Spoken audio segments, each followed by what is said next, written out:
77వ గణతంత్ర దినోత్సవ శుభాకాంక్షలు తెలియజేసుకుంటూ ఈరోజు సంకెపల్లి గ్రామంలో నూతనంగా బాధ్యతలు స్వీకరించిన పాలక వర్గానికి బహుజన సేన రాజన్న సిరిసిల్ల ఆర్గనైజేషన్ ఆధ్వర్యంలో భారత రాజ్యాంగం ముఖ్య అంశాలనే పుస్తకాన్ని అందించడం జరుగుతుంది.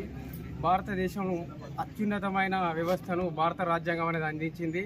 భారత రాజ్యాంగాన్ని 1950 జనవరి 26వ తారీఖున అమలులోకి వచ్చి భారతదేశంలో ఉన్న అసమానతలపై అల్పెరుగని పోరాటం చేసి డాక్టర్ బిఆర్ అంబేద్కర్ గారు 2 సంవత్సరాల 11 నెలల 18 రోజులు నిరంతరం శ్రమించి 284 మంది సభ్యులతో భారత రాజ్యాంగాన్ని ప్రపంచంలోకెల్లా గొప్ప లిఖితపూర్వక రాజ్యాంగంగా దేశ ప్రజలకు రక్షణ కవచంగా అందించడం జరిగింది.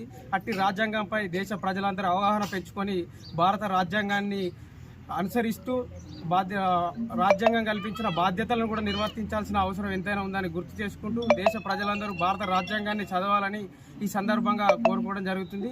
బహుజన సేన రాజన్న సిరిసిల్ల జిల్లా ఆర్గనైజేషన్కి అవకాశం కల్పించిన గ్రామ సర్పంచ్ పరశురాం గారికి మరియు ఉప సర్పంచ్ శంకర్ గారికి హృదయపూర్వక ధన్యవాదాలు తెలియజేసుకుంటూ భారత రాజ్యాంగ పుస్తకాలను అందించడం జరుగుతుంది.